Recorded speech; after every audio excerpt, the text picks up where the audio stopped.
Watching is a Friday, and we are on our interactive segment, and tonight we are discussing Mpox awareness. On set with me is the Deputy Director, Sector for Virus Research, KBC, Dr. Samoel Khamadi. Before we went on a break, we were discussing on the issue of animals to humans infections. How is it related to Mpox? So first of all, just to mention that many of the viruses that we are now seeing that are infecting humans are actually endemic among animals. And when human beings are in contact with animals, chances are they will get infected with these viruses. And Mpox has actually been shown to be one of the zoonotic viruses that are spread from animals to humans. And so the disease may not be severe in animals, but when it affects human beings, you find that the severity of the disease is higher, and even the mortality of the cases. So what are the do's and don'ts that you think is very key for public awareness? So for us, first of all, I'd like to say that because, like, for example, in the city, we are not close to animals and wild animals.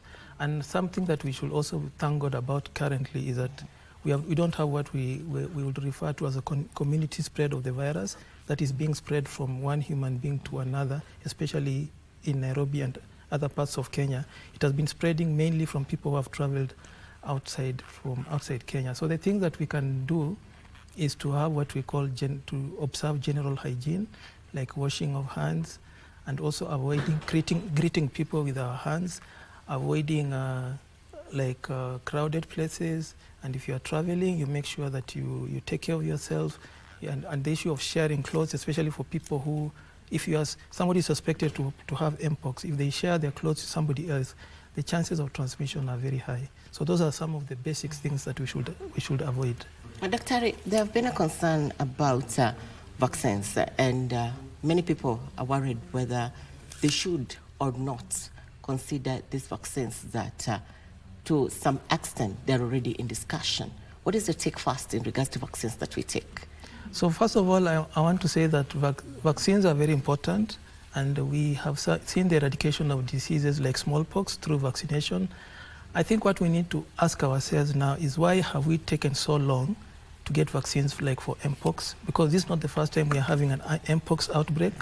And even as Mpox has been reported, we are not seeing vaccines being given to the people who need the vaccines. So like, for example, right now, the biggest effort should be giving the vaccines to where the source of the virus, especially in DRC, so that we do what we call prevention.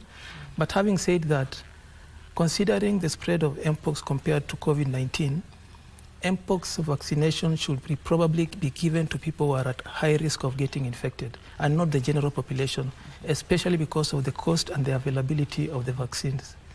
Are we as a country ready to handle this, supposedly it mutates to the level of COVID-19? So first of all, I'd like to say that as you've seen the cases being mentioned in the country, we had one case, now we have 2 cases, now we have 3 cases. And you can look at it epidemiologically and say that it will not be like COVID, because COVID spread, and the way it was spread and the way people are getting infected is very different from Mpox. So we believe that Mpox can be controlled and managed properly.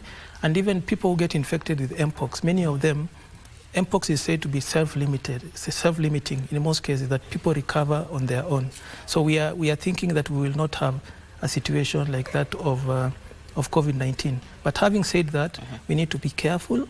We just need to observe the things that I've mentioned. And as a country, we need also to make sure that vaccines are availed to those people who are vulnerable to getting infection with Mpox. Supposedly, it gets to that level. It mutates to the level of COVID-19. What will be the challenges that we would face, not only in Kenya, but Africa also, in handling this? So I think Africa, one of the biggest challenges is the challenge of resources. We don't have resources to manage the diseases. We don't have enough vaccines to give to our populations. We don't have public health experts who are trained. We don't have enough clinicians.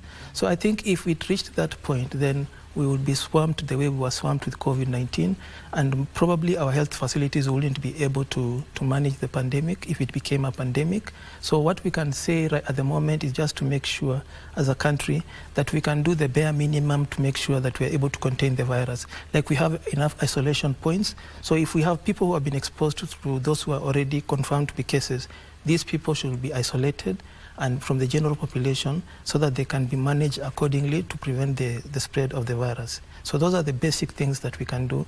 And we did so well during the COVID-19 pandemic, and that's why we had very few fatalities compared to other countries or even other continents. As much as we have the challenges of resources, for those who have already had this disease, what are the resources available for them from where you sit in the Khamadi perspective? So I think speaking from a public health specialist perspective, I would say that for those ones who are already affected or exposed to the virus, I think the important thing is just to make sure that we are able to manage, these people are managed accordingly, because as I said, in most of these viral diseases do not have a drug per se for their cure, but the symptoms can be managed, like fever can be managed, the headache can be managed.